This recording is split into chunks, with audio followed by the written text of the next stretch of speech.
All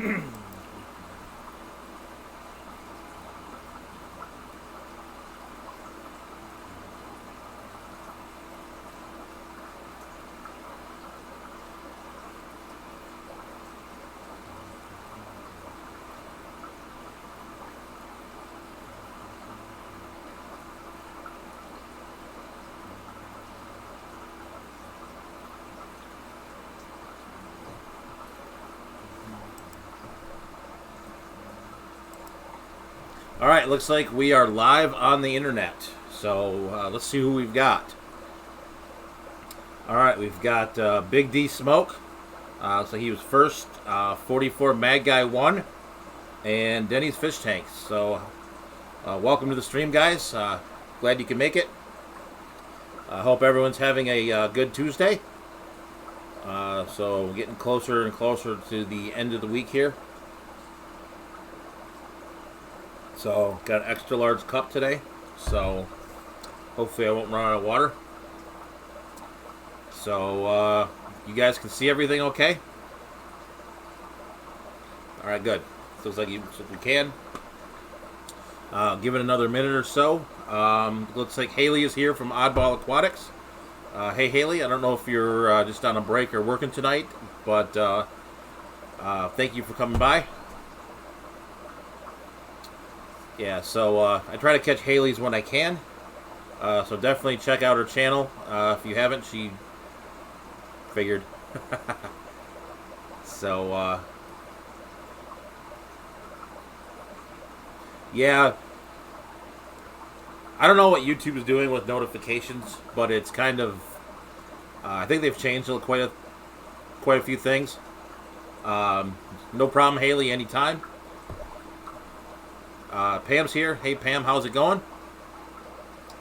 So, obviously, if you guys don't know, she works for Lucas Brett, whose birthday it is today. So, Haley, if you could wish Lucas a happy birthday, I'd appreciate it. I'm bad at doing the Facebook birthday thing, so I just thought of it while we're sitting here. We got Pam here. So, all right. I think we got a quorum. All right, so let's go ahead here, and we'll go ahead and get started kind of with the topic here. So,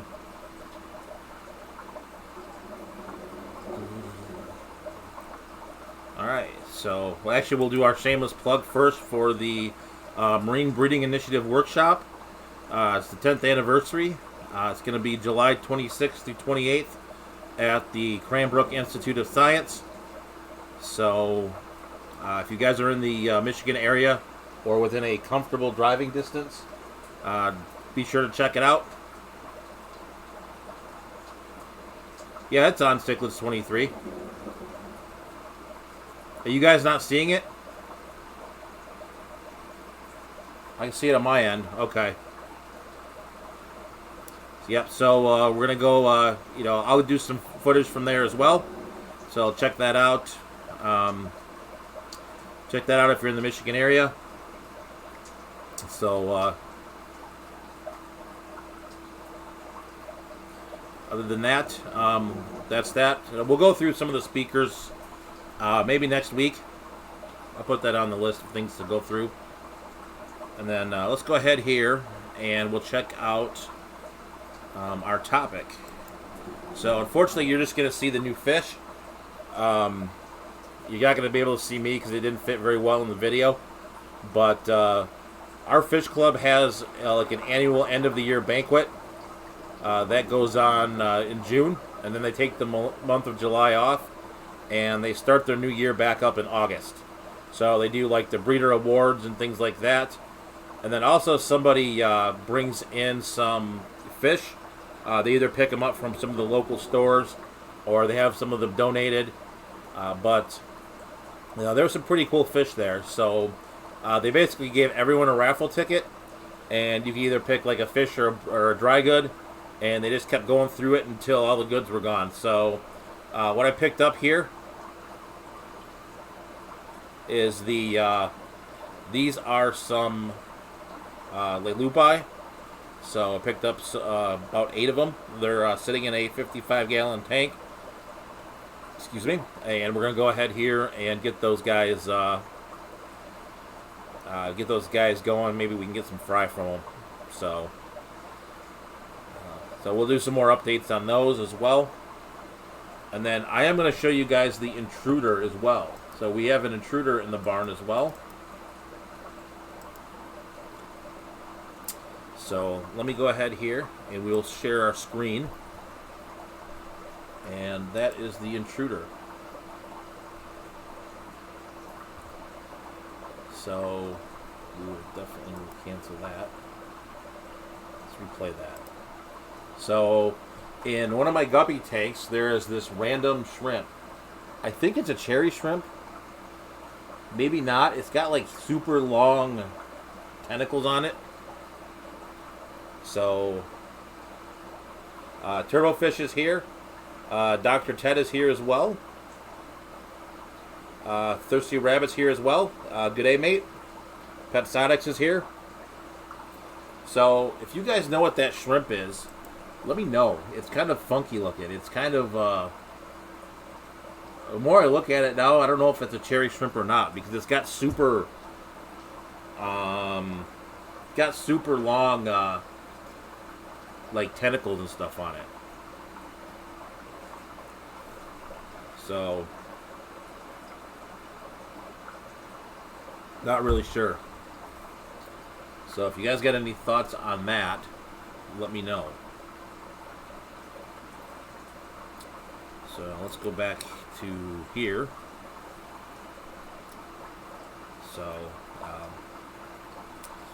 So before we get on to the posts of the week, have you guys picked up any new fish as well? So I know that it is.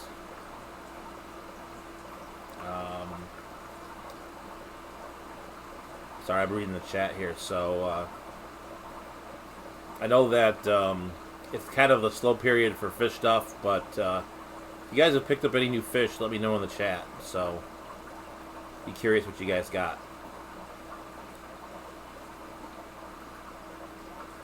Yeah, I don't know what that shrimp is. The more and more I look at it, the more and more I don't think it's a cherry shrimp. So, yeah, Big D, I hope you get some rest. Sounds like you've been on your feet quite a bit. Yeah, the graduation stuff, I'm sure, is pretty hectic. Thirsty Rabbit's got the Waru, and then the smallest flower horn he's ever seen. So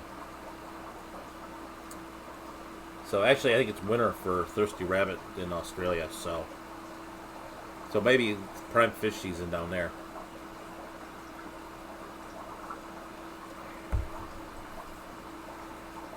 All right. So we're going through the topics here pretty quick tonight. Lovely Tuesday morning having coffee. Yep. All right, so let's do the first post of the week. So I've got 3 of them today. All right, so this is the first one. This one was kind of interesting. So this first one is, today I learned API test kits are completely way off base. Mine kept reading nitrates at 100 parts per million, took it to a professional tester, and they came back under 25 parts per million. He explained the API test kits are often way off when it comes to nitrates. This wasn't the only person who said this. Take it as you will, but I found the results interesting. So, this was on the aquarium group support. I'm not going to obviously name the person who posted this, but quite a few different things here that I kind of find interesting.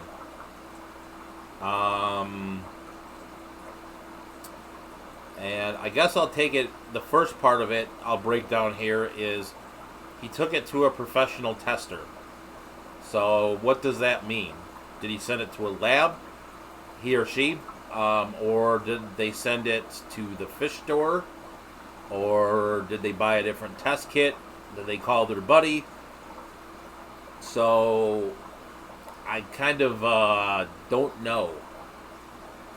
Right? It's kind of an interesting one. I think it's kind of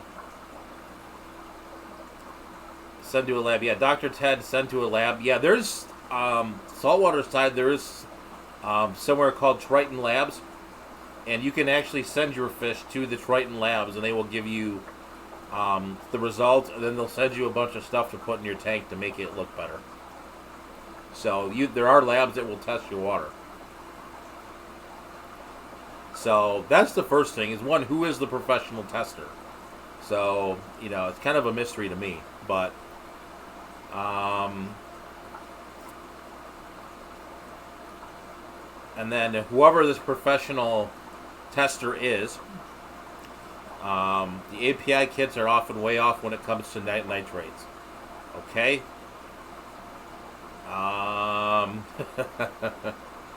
Okay, so the mystery professional tester said that the API test kits are way off. Okay?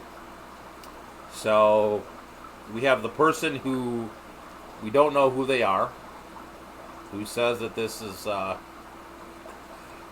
who says that the test kits are way off for nitrates with no data. And the second piece of this wasn't the only person who said this. Okay, so where are your sources? So let's, I like to deal in facts, and so there's no facts yet, other than just statements. And then the results are interesting. So,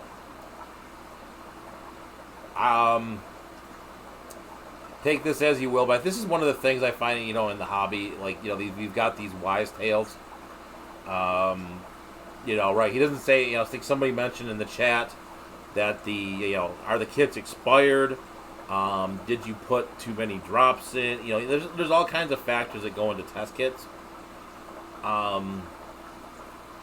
Did he clean out the test tube, right? And, if you could clean out the test tube, then you could maybe have some problems with that. I mean, I honestly, like, at this point, this is real talk now. Is I really don't use the test kits. I generally go by looking at my tanks now. If there's a ton of algae, I obviously know there's a phosphate nitrate problem. And then, if there's something wrong, obviously I'll test. But, I've got an old master test kit and it still works, I think.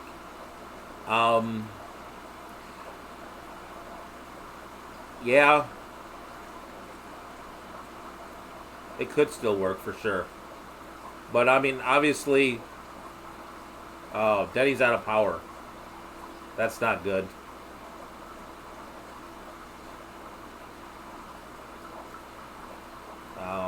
They had the power scooters in Dallas. Those things are quite entertaining.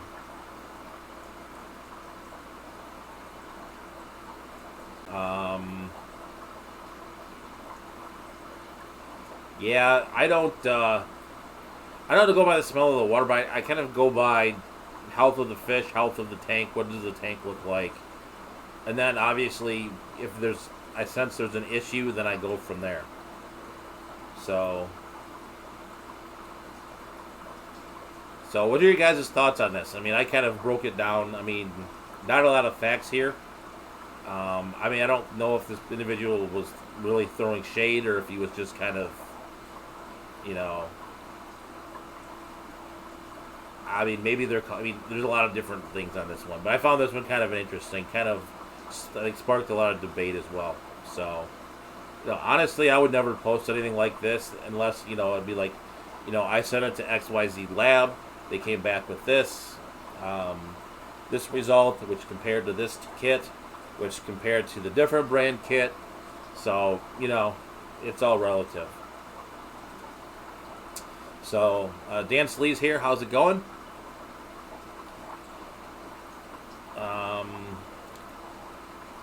So, you guys have any more thoughts on this one? I think this one was pretty interesting.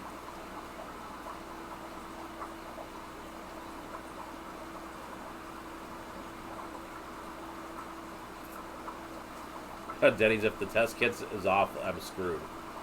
Select Pets here. How's it going? Yeah, so if the test kit's off, then, I guess true. One of the things as well is, for example, I'll pull the apex up for a minute. We'll talk about kind of testing. Hold on one second.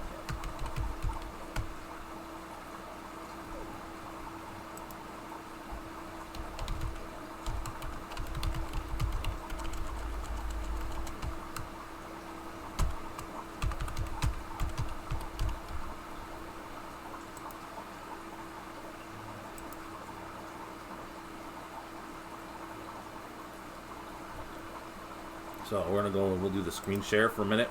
All right, so we've got the apex up now.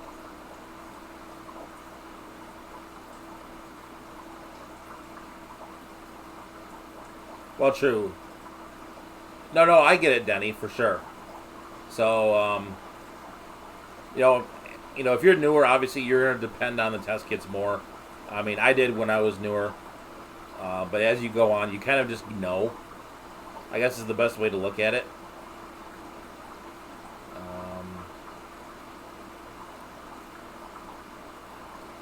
So yeah, Dean's speaking in California. I believe it's next month. But if you look at the trend here, right? I mean, this is it's 8.09 to 7.9, but this is a pH, right? So as long as you look over time, whether this number says 3 or it says 7.9, it's one of those things where you can kind of just say, okay, it's trending normal. It's within a certain band, right? I mean, 7.9 to 8.1 is not terrible. So it's been, it's one of those things where you just kind of follow the trend. Now, if this was at 7.9 and it dropped to 6, then there's a problem, right? But if it's trending, if this trend is all the same, and then it falls off the face of the earth, then that's a problem. All right, so let's head on to post of the week number 2. All right, and I found this one interesting as more of a motivational piece because I think we've all been here. But this one is, seeing all of your tanks is making me so mad at myself for going the neon gravel / artificial plants route. Well, you know what? I think we've all been there. I think we've all started with the SpongeBob tank, and we've had the crazy gravel tank and all that stuff, and then I have plants. But I mean, I think one of the things I really want to make a point with this post is that you really, we've all been here. It's basically, and I think Corey said it in one of his live streams where it's like, I've just basically killed more fish than you have. And I think there's a lot of truth in that. So, any of these, of the names you see on YouTube or in talks or anything, they've killed quite a few fish too. And they've all started with this. And so, if you're new to the hobby, it's all about continuous improvement, in my opinion. You just kind of, you start somewhere, you get started and you keep going. So, yes, this is, Thirsty Rabbit does make a really good point here. She says, I found when I was new to the hobby, 20 years ago, I used to chase the pH with pH up and pH down, depending at the time what I had found the better pH. So basically, that's one of the dangers of this too. Like if you start testing pH and you're trying to, hit the number in the book, it's, you're going to do yourself more harm than good. So, I believe, where's the other pH program? It's down here. Yeah, so this pH probe right here,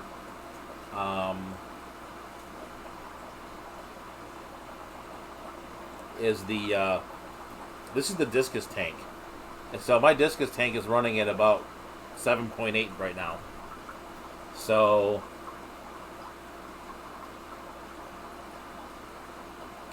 yeah, so that definitely, I mean, I don't chase it. I don't touch it. It gets the same, it gets treated, the discus get treated the same as any of the other fish here in the barn. So, Get the same water change schedule. There is some wood in there that probably takes it down a little bit. But other than that, so we got Rounded Rob's here. How's it going? We got Melvin's here. Quantum Star Aquatics is here as well. So thank you guys for joining. So yeah, so this one's interesting though. So it's kind of made me think of the whole point of, all of us have been here. All of us have killed fish. It's a matter of learning from your mistakes and to keep on rolling as you keep going through the hobby. Keep on learning more, trying new things. And sometimes you're going to fail. Sometimes you're going to succeed. But if you don't try to do it, then you're never going to get anywhere. So that is that's kind of where I am with that. And then we will go to this last post of the week. And this one, Vinovsky Tanks is here. How's it going? So, I want to talk about this one for a minute. So this is, there's a little bit of a grammar error in this, but I'll read it how I think it should be read. So basically, it's like, when does everyone clean their canister filter? I've been doing it every month. Is that the correct timing? And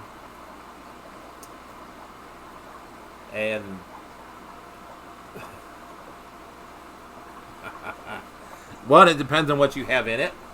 So if you're running filter floss in it, you may want to clean it more than once a month. If you're running biomedia, if you're running just straight up biomedia and not running any sponges or anything, you may want to clean it never. So it doesn't really, I think it depends, and it depends on, that's really what it, yeah, it's, then like Thirsty Rabbit says, it depends on your tank size and stocking. So, Select Pet is, don't forget to hit the like button. Yes, please hit the like button. Also, I believe YouTube has changed some of the notifications things. So, it's not serving videos up if you don't have the notifications selected. So, if you've not hit the notification bell, please do so if you are subscribed. So, this is very, I found this one interesting because there's a lot of different answers to this one. And then it does lead me down another path as well. So it basically leads me down to, how do I put this? Why I don't like canister filters. Yeah, so basically, I like to use sponge filters and hang on the backs. And here's kind of why.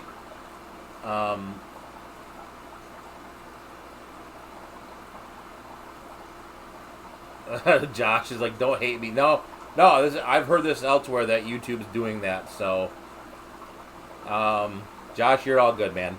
No worries. So,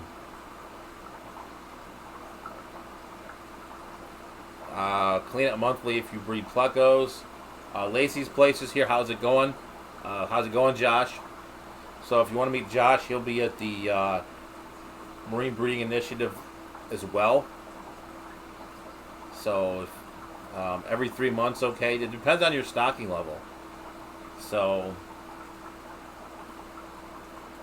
Dan Sleep. So, I don't like canister filters, and it's a personal thing. It's not like I don't think they're bad.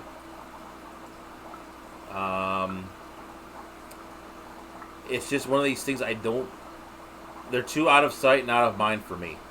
I can't run something that I can't look at and tell that I need to do something with it. And it's just my personal, Josh. Thanks, Josh. Right, so it's one of those things where, like, if it's too out of sight, out of mind for me, I won't ever touch it. Like, I'll be the guy that's had his canister filter running for 16 years, and I'll open it I'll decide that, oh yeah, I've had that canister running for like 9 years now, and I might want to look at it, because it's too out of sight, out of mind for me.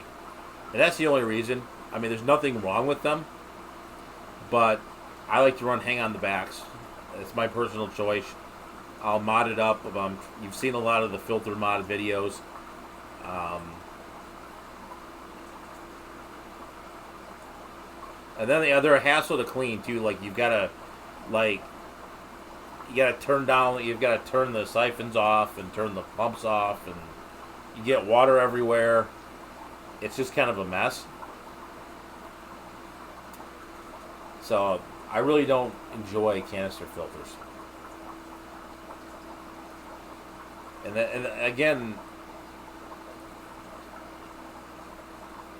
and then you can flood your house. Like, it's just I kind of equate it, honestly, to there's something in the saltwater world, or a lot of people use with good pre-filtration. Why not? It's a Dr. Ted. It's a matter for me of it's too out of sight for me. It's a personal thing. Like, I have nothing against them in terms of like what they do, but it's a personal thing. Like, I can't have something that's filtering my tanks that I can't see and be like, oh, I need to take care of that. It's how I'm wired, basically. So I run everything with either sumps, hang on the backs, and the sumps are open, so I don't have doors on them. Because if I put doors on them, it would be the same as the canister filter. I would never look at it. So that's where we're at here with that. So I know a lot of people joined before we went to or after we finished the topic. So I will run back through the topic real quick as well. So we're going to go back to the topic here real quick. So just so you guys know, I forgot mine until it started leaking. The O-ring dried out. Yeah, exactly. So you can forget about it. So these are the new fish we picked up at the Fish Club meeting. So every year, their year ends in June. And I'm sorry about the camera here. This is a little cheesy. But so we picked up 8 Lelupi at the club meeting. So basically, what they do is they they Lelupi. Yep. So basically, what they do every year is their fiscal year ends in June. So they have like the awards banquet, and at the awards banquet, someone brings in a bunch of fish.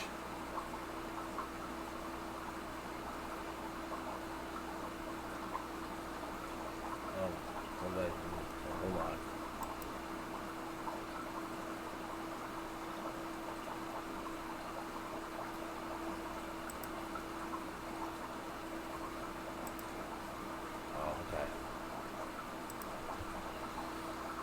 Alright. Did we freeze up? I think we might have froze up. Hold on.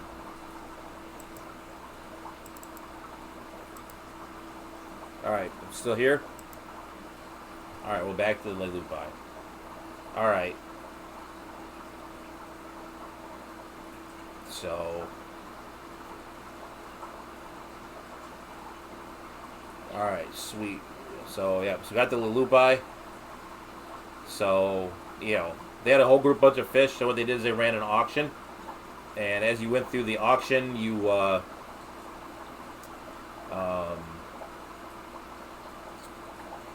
they auctioned off all the fish, or not the auction. Sorry, it was a raffle. So they had a raffle. So at the end, everyone got one raffle ticket, and they just kept cycling through. You could pick some dry goods, some equipment. Whatever you wanted.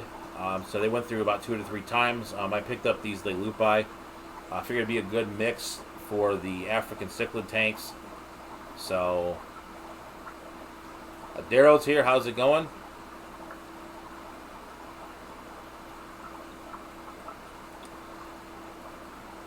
So, I have hang on the back filters. He has the Marineland bio wheels. I like them. The only thing that I don't like about them is they are not self-priming. You have to add water. Yeah. I run quite a few of those too. I just like they're powerful. So Siglis 23 is asking Melvin, what Mabuna what Mabuna is he getting? It's getting late, and I'm kind of talking in circles. That'd be interesting to see what he gets.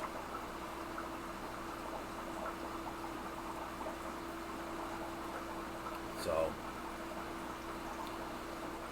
I guess it's not looping anymore. So, and then the other piece of this, and I will go back to Facebook.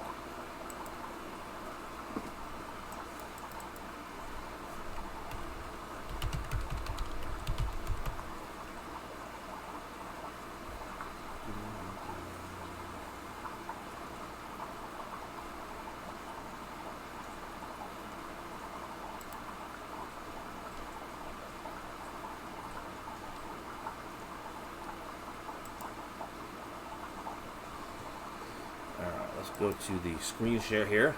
So the other is the intruder. So our intruder here is this shrimp. So we had this shrimp, and I can't tell what type it is. I thought it was a cherry shrimp, but its tentacles and stuff look a little bit long.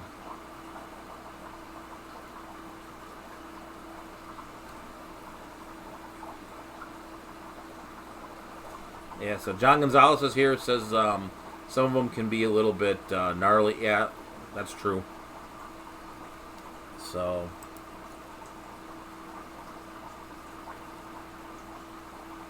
yeah, so that's the shrimp, and I'm a mono. I don't know. It's kind of got a red color to it, though.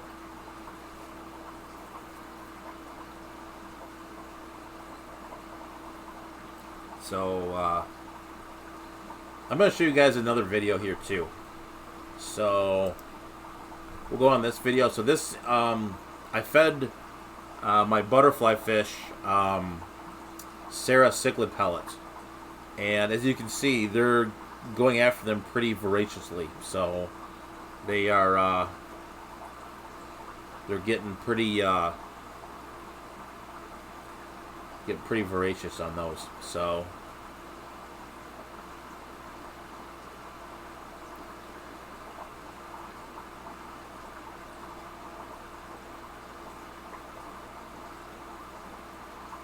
So I think Pam's about ready to make some changes, which are good.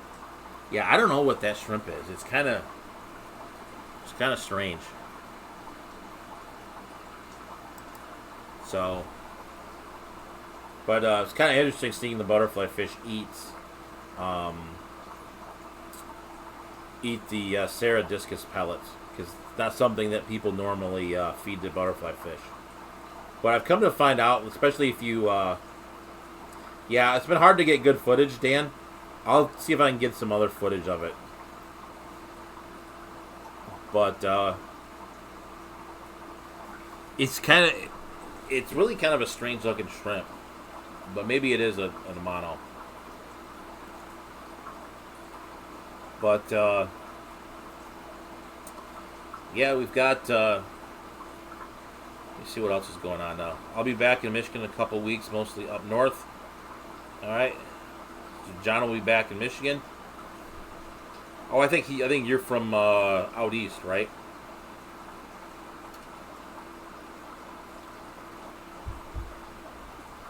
Yeah, a couple weeks from now we'll be in Germany. So July 3rd there will not be a live stream, but I will put a video up in its place. So if you guys are interested, obviously check out 9 o'clock that Tuesday. There'll be a video of some sort.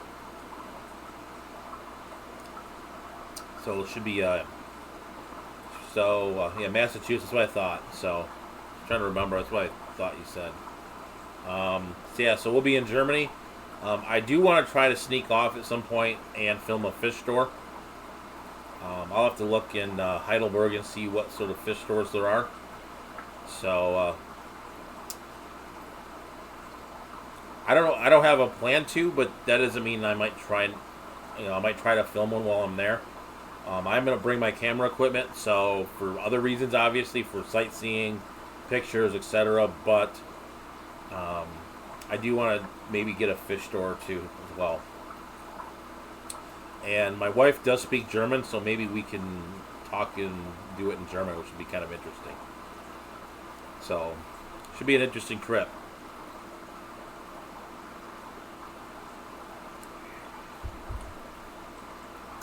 So, alright, we've been going now for about 35 minutes or so. I don't know, do you guys want, what kind of car are you going to rent to take on the Autobahn?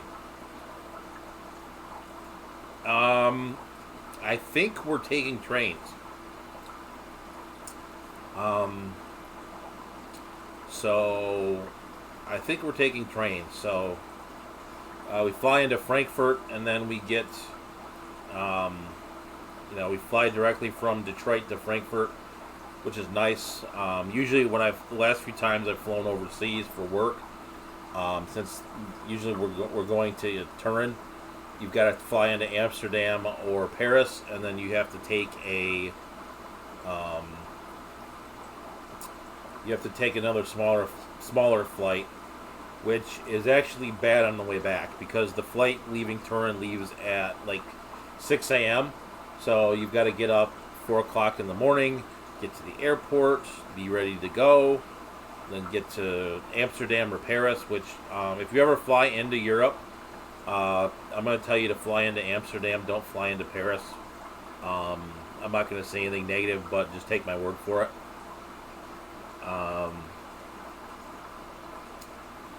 Airport's a lot better in Amsterdam, but so this will be interesting because I've never flown internationally with an 8-year-old and an 11-year-old. The 11-year-old will be fine. I think she'll be fine on the plane. She'll just do her thing, fall asleep. But the 8-year-old, she's kind of antsy like I am.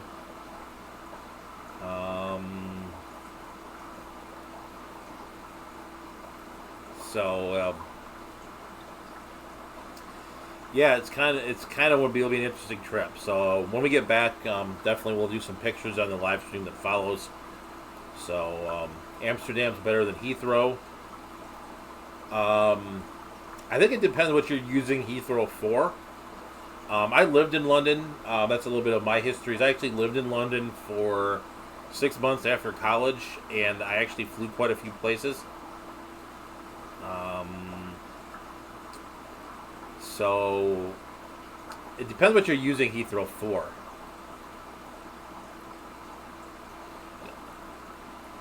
No, Cyclist 23, I'm good. I did that. I had that fun before. Obviously, it wasn't locked up, but I'll behave. So basically, so I lived in London for 6 months, and if you're like connecting through Heathrow, I could see it being a pain in the neck. But if you're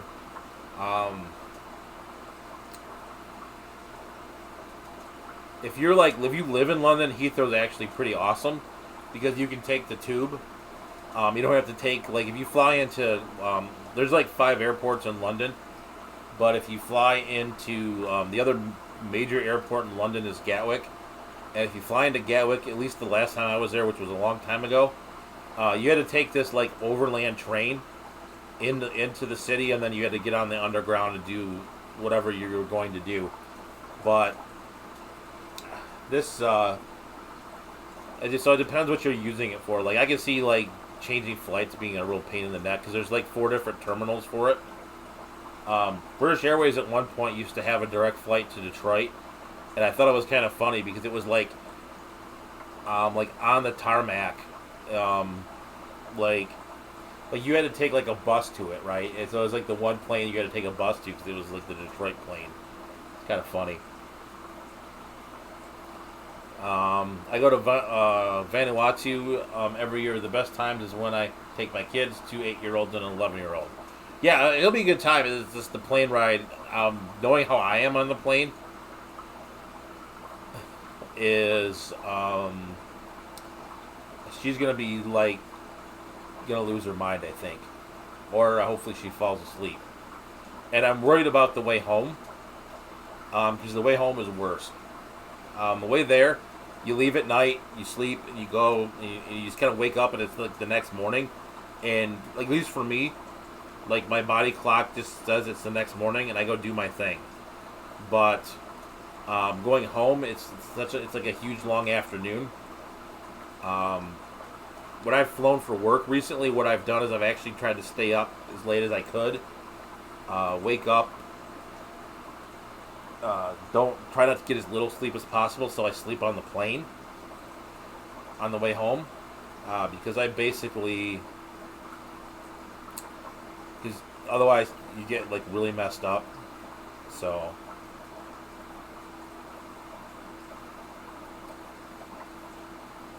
it looks like we've got about 20 minutes left. And I'll go through, I think some people did miss the first couple posts of the week as well. So we will do the first post again. Just so for those of you who missed it the first time. I'll go through it a little bit quicker than this post was on the aquarium group support. I find this interesting in a lot of different ways. So today I learned the API master test kit is completely way off. Mine kept reading nitrates at 10 parts per million or 100 parts per million. Took it to a quote unquote professional tester, and they came back. With under 25 parts per million. He explained the API test kits are often way off when it comes to nitrates. This person wasn't the only person who said this. So,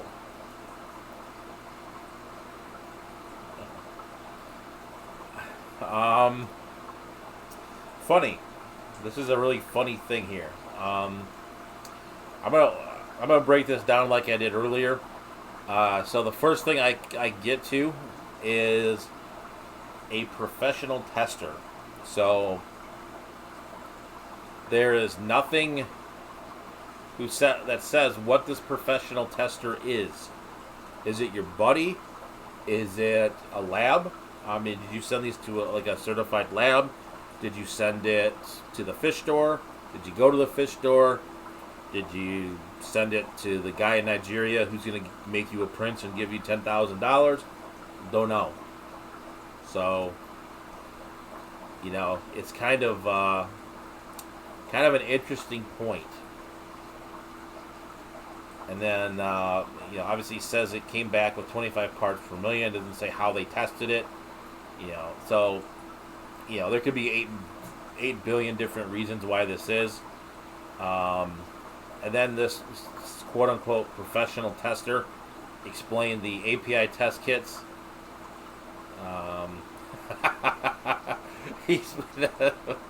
Select that. That's awesome. He explained that the API test kits are often way off when it comes to nitrates. So this wasn't the only person who said this. So I don't know who these other persons are, but kind of funny, actually. And then Select Pet is, I used to be a professional tester. I got paid to test aquarium water. We used API test kits.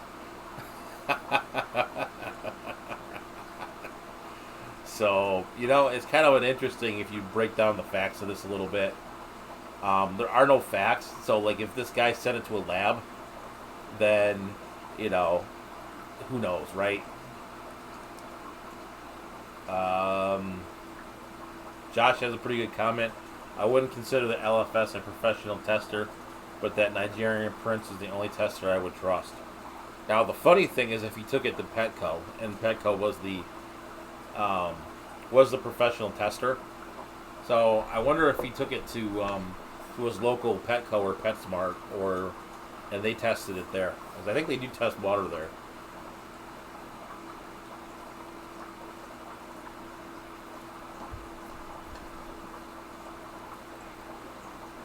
Now, what would be funnier is if they tested it with the test strip, which I actually do like the test strip because they're quick and easy, but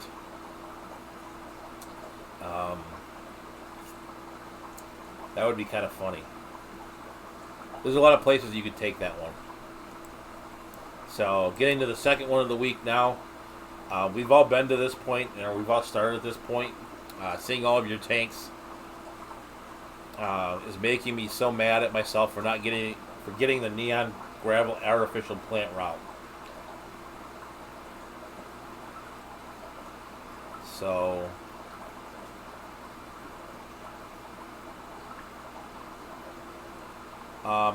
Melvin, I think those are Pseudotropheus or Chindango de Masoni. So we'll pull up the Googles here, and I think these are what they are.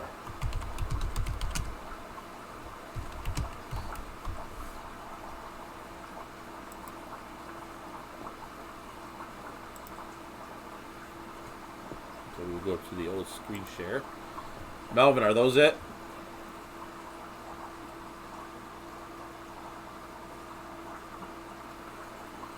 So I think those are what you're talking about. Those are the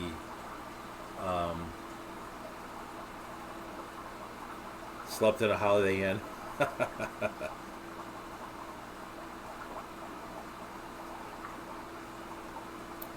Oh, the professional tester sniffed it, sipped it, and swashed it and spit it like wine. Probably.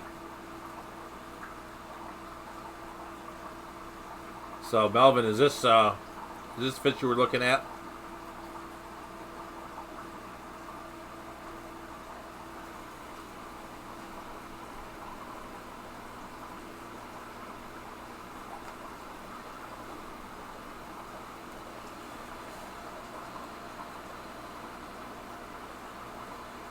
Okay. Uh-oh. So we're going to run a little test, because we're going to see if John with KG Tropical is watching. So, apparently, Max Scherzer, who used to pitch for the Detroit Tigers, broke his nose in practice for the Washington Nationals. So, and then, the Koopy is working on his own test strips. I knew he was working on them. I don't know where he was at with it. So maybe we'll find out tomorrow. Anthony's fishy friends was here. Oh, he was trying to bunt.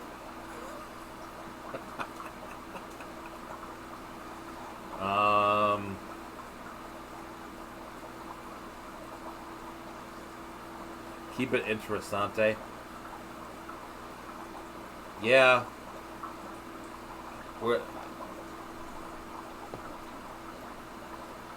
So, Anthony's here. Alright. So, we've got the Chindango de Masoni. I don't know of any other ones that are like torpedo shaped. I mean, maybe some. Let's think of something else. Cyprochromis. Yeah, maybe Cyprochromis. Like you said earlier. Yeah. 620, that's true. Cyprochromis, too. Yeah, my Cyprochromis have, like, never colored up, though. Like, I've got some that I've had. I think it'll be, like, 2 years in November, and they're just still. They have sort of a. Like, the finnage just kind of has, like, a sheen to it. But they don't. Like, they don't look like the picture, unless maybe they're all females. Maybe I bought the magic number of 6, but maybe they're all. Maybe I like beat the odds somehow. So we got about 12 minutes left. I guess we'll play the fish game. We play that kind of towards the end of the stream. We'll play it here for. Looked at more. Shell dwellers couldn't decide between brevis or ocellatus. I have brevis. I have some brevis sunspot. They're pretty cool. I actually enjoy them. So, I would get the brevis, but that's just my opinion. Or get both.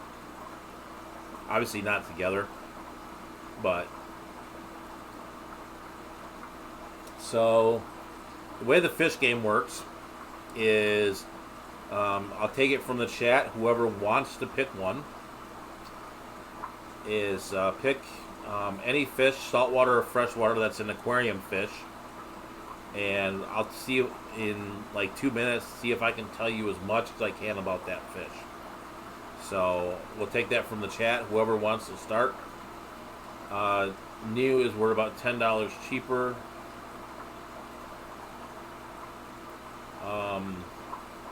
Thread fins. Oh boy. Okay. Dan's got a good one. Thread fins. Now you want me to? You just want me to say this one? Arethatherina warneri. Oh boy. Arethatherina warneri is a. This one is interesting. It's a thread fin. So I'm gonna say it's a African. It's like it's an African cichlid. I think the thread fins are. He gave me a little bit of a clue. So I think the thread fins are a group of African cichlids. I think they're like not like the Rift Lake ones, but they're kind of some of the other lakes. Let's see. I'm gonna pull this one up because I don't know much about it. I have a hunch that this is like not like a Soda Lake cichlid, but some of the other lakes that maybe like the Congo or some of these other areas. Because that's my guess.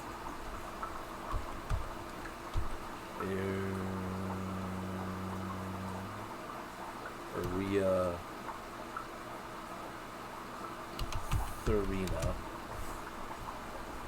Here we go. Comes up. Wow. Got that one wrong. That looks like a rainbow fish, which means, yep, we blew that one. Oh, there it is. So, yep, I don't know that one.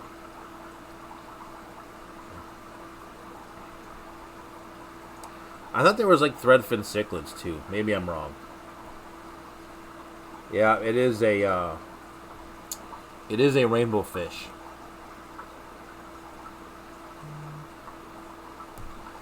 So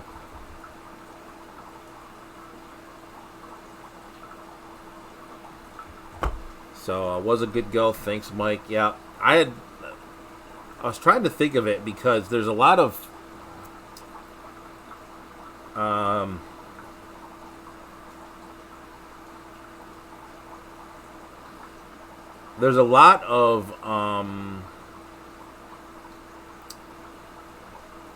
you guys have been giving me a lot when we play this game. You guys have been giving me a lot of large cichlids too, like especially when Scott was here the other week,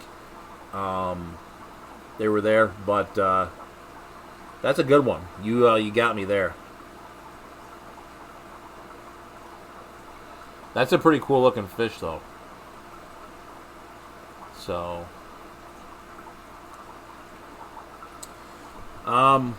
let's do one more. So let's someone give me a saltwater fish.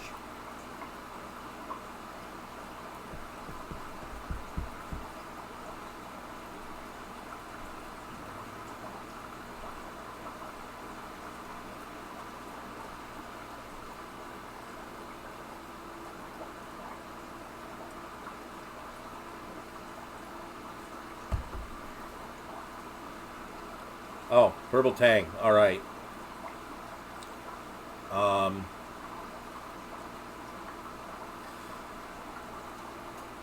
right. This one's all right. You've put one in my wheelhouse. So purple tang. It is a Zebrasoma species tang. Obviously, it's purple with the yellow tail. Gets to be say about 6 inches long or so. Either about 100 to 200 bucks a piece, depending where you buy them from. They are susceptible, like all of the zebra soma tangs, to um, HLLE, which is like the head and lateral line erosion.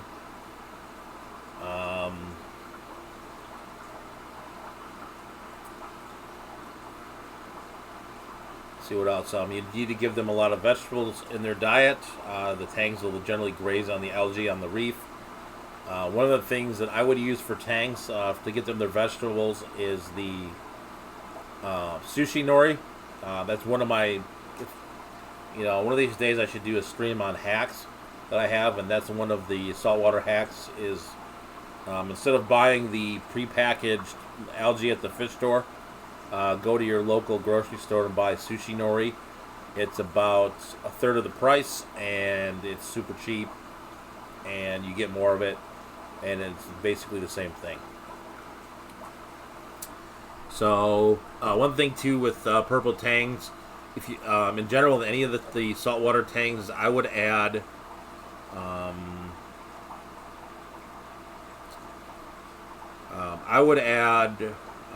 if you're doing all the zebra soma tangs, I would do them at once. So almost like African cichlids, you need to put a group in if you're going to do them at once. Is there a cool saltwater fish that would work in a 29 gallon? There are quite a few, actually. So, alright, we're going to go to... No, I don't want to go to live aquarium. Let's go here. Let's go to marine fish. And I will show you.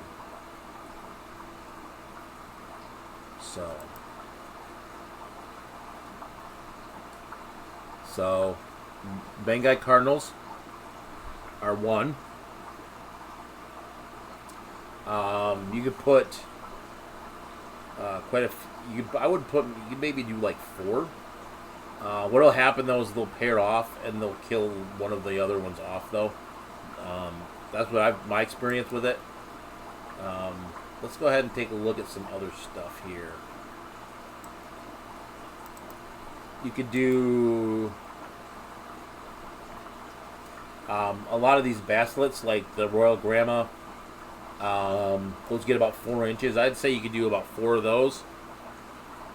You can get the chalk bass.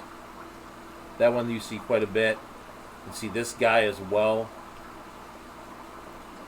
Wow, those have gotten expensive. I mean, obviously do your research. Some of these other ones I've not really seen, so but I've kept these.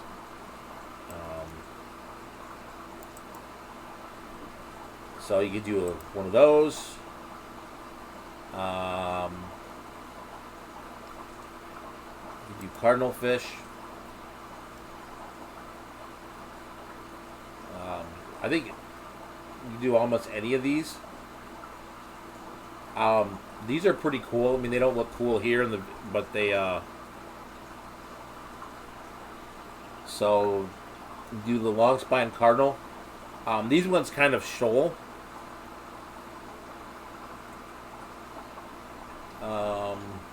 There's a flame cardinal here too. It's pretty cool. Do those.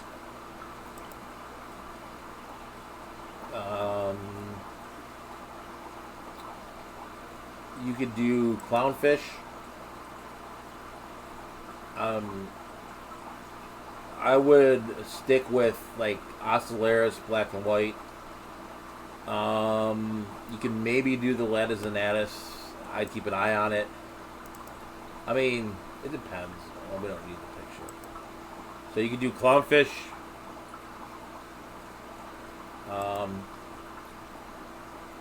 You could do... You could maybe do some of these guys. You have to get the sand substrate. But I think you could do some of these as well. Like the Alfreaky. Quite a few interesting little filefish. And dartfish. You know, obviously check the size.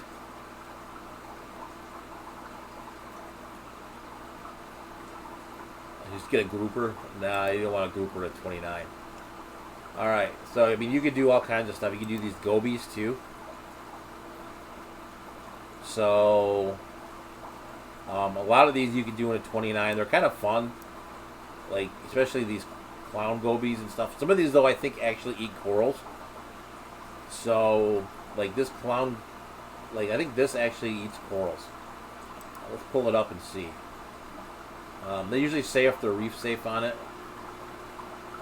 No, that one's reef safe. I think there's some that are actually coral eating gobies.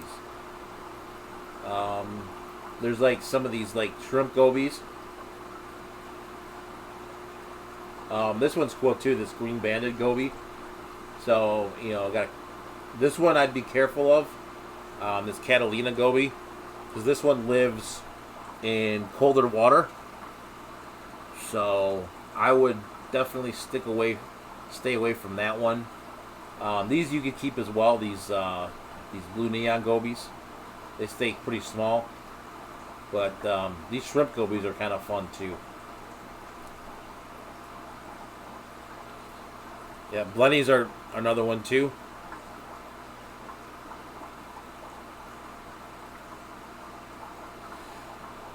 Denny, I think it's depends on what you want to keep. So if you're looking to keep like tangs, and if you're looking to go, it depends what you want to keep. Like these things are all fine for a smaller tank. I would do a 40 breeder personally, but that's just my opinion. Wrasse, maybe you could. That would. I don't know if you could do a wrasse in the 29 or not. I think it depends on the wrasse.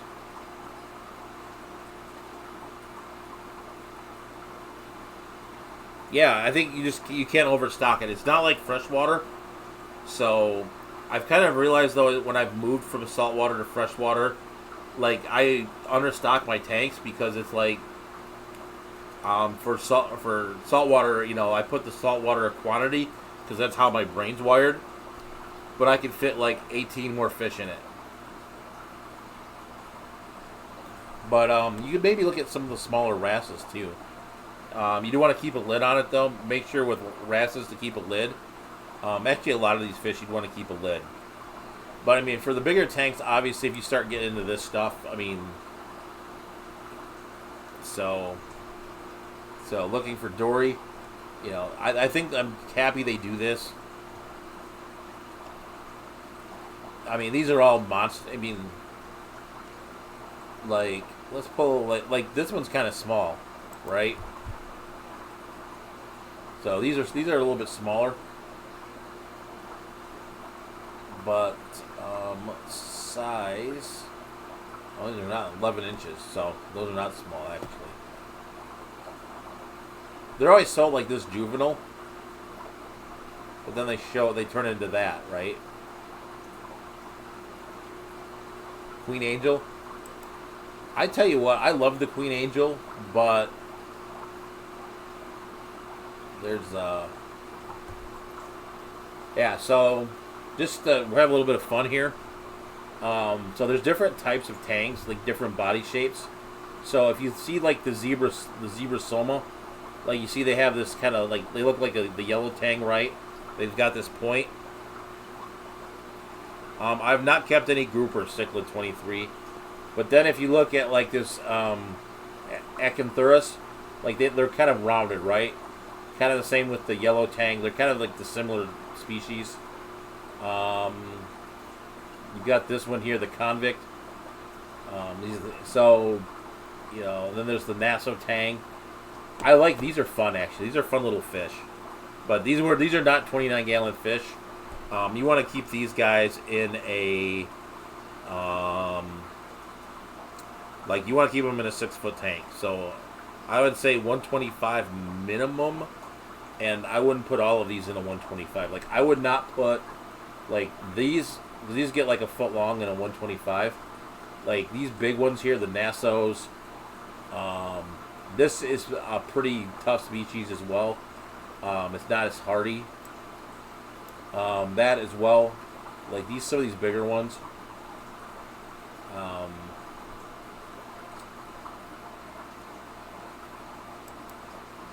So, and then obviously, like, you've got your...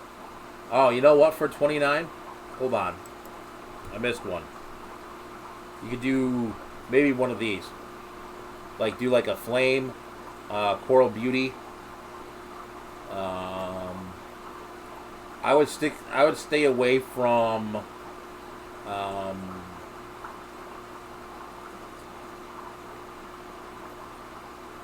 like, they don't have them. They're not in here, I guess.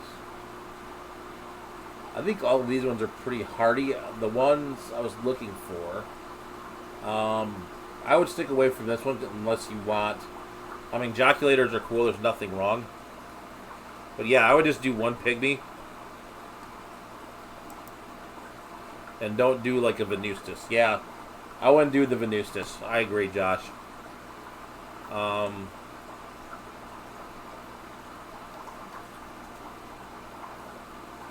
I have gotten, like, the pygmies to... Oh, it has a dark blue face. Okay.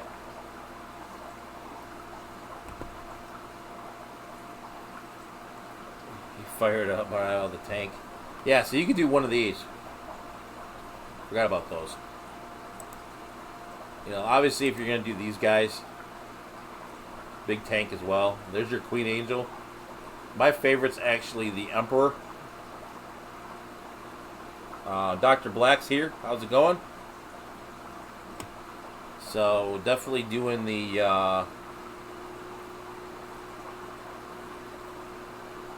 yeah, so we're playing around with Live Aquaria. One of my favorites is the Bellis. So, if you look, there's the female, and there's the male. So definitely, definitely this is one of my favorites.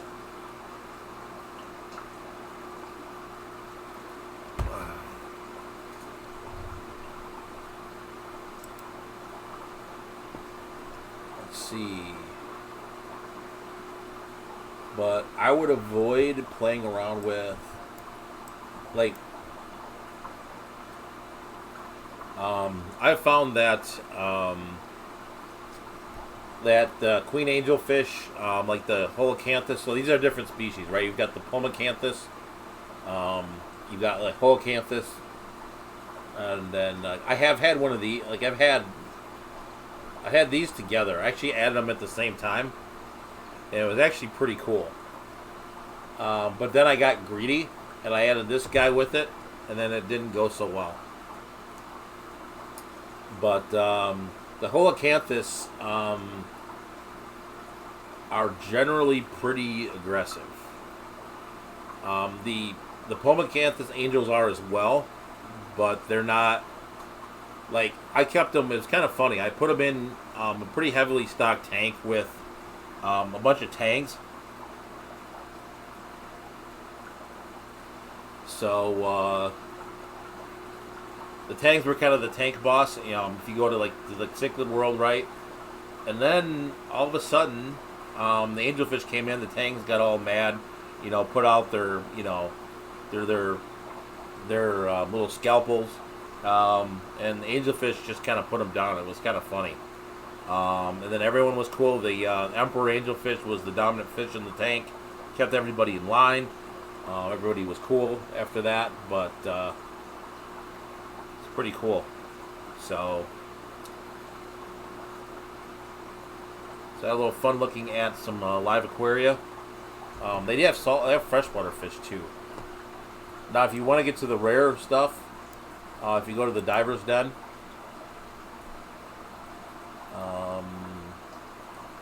let's see what the most expensive fish is on here. So if you really want to, like, this is the rare stuff. Like, they have this stuff in Wisconsin, and this stuff is like you could do a hawkfish too. That's one you could do for your 29 gallon.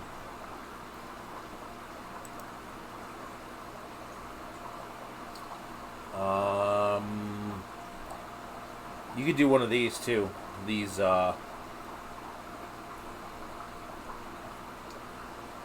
one of those. There you go. $800 for a gem tang. Oh, I think we found it. I think that's the winner. $5,500 for a conspicuous angelfish.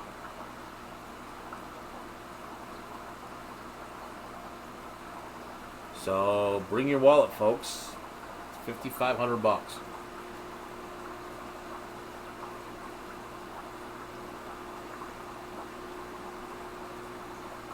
I think that's the winner.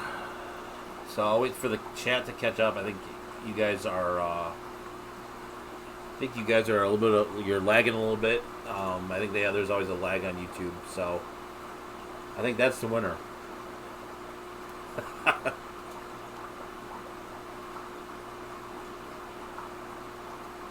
Crikey, cheap at twice the price. What was that?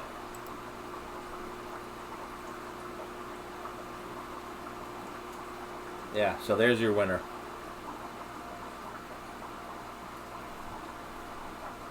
So, I think that's a cool little fish. Let's see what else we got. Now that I gave you a sticker shock. I can't keep these alive, but these are one of my favorites. Is multi-bar angelfish. Let's see what else we got here. More than $800 gem tangs. And more.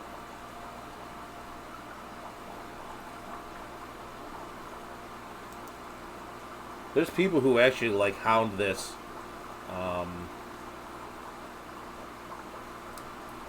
Yeah.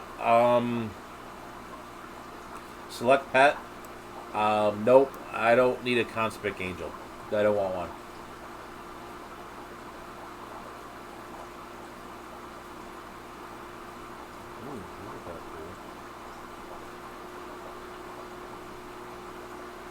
So yeah, we've gone pretty hard into the weeds now, but that's okay. So I got the log fins are out. So that's your longfin oscillators. I don't know what I think about those still. I'm still on the fence on those.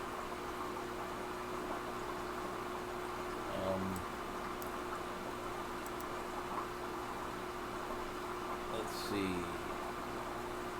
All right. We'll do the freshwater one too while we're here.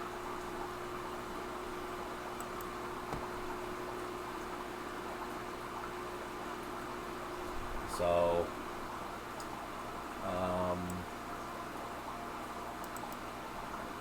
Echo-Eye is pretty cool. Like the Severum, for beta, L114, L66, the Congo Tetra,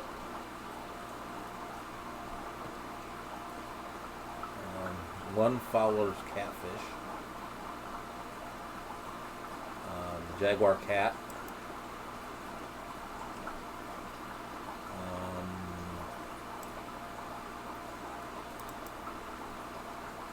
the Green Phantom, the Alan Quare Tiger, whatever that is, Frontosia, Flower Horns,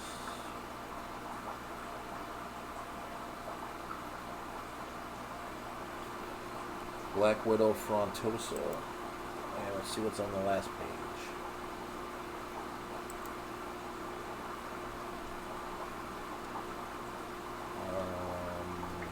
Glacier, Knifefish, L14, Synodontis, and Gulper Cat. Alright.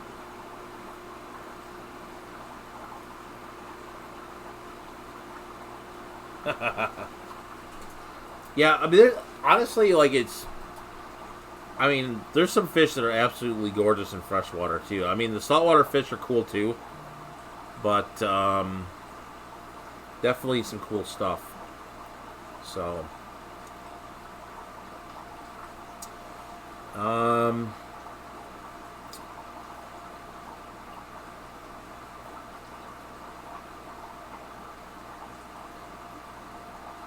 Yeah, the Black Widows.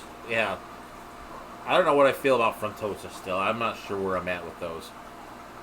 Um, let me see. So let's flip it back to me here. So I still got 18 on. So we're back here.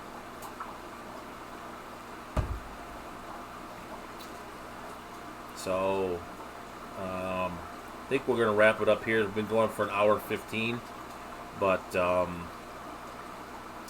appreciate you guys watching. Got another video is going to come out Thursday. We're going to talk a little bit. I'm going to go through some of the Gadiads that I've got here. So I've been working on that. Got to finish that up tomorrow. But we got some pretty cool stuff. They've been doing a lot of spawning recently. So they've been doing pretty good. So I want to show off some of those. Those were actually some pretty fun fish. So let's do some Gadiads, and then I'm on the fence yet for Sunday. So from there, but we'll be here every Tuesday. Obviously, won't be there for the 3rd. Since we're going to be out of the country. But other than that, we're here every Tuesday night, 9 p.m. And then we hit the videos on Thursday and Sunday. So keep your eyes out for the let's go through here real quick and make sure you sub up to any of the channels that are out here. Thirsty Rabbit, Dr. Black, Cichlids 23. Haley was out earlier. Haley from Oddball Aquatics, Denny's Fish Tanks. See anyone else who was in here? Rounded Rob, Pam with 54 Punchy. Sub up to Pam. Quantum Star Aquatics, Select Pet, Big D. Let's see who else we got. If I'm missing anyone, I apologize. Dan Slee. So, obviously, if you see any other fish channels out here, please sub up to them. I want to keep, obviously, we want to keep the community going, keep it strong. So, again, I appreciate you guys coming out. It's been a lot of fun. We'll see you again next Tuesday. So, with that, I think we're going to go ahead and end it.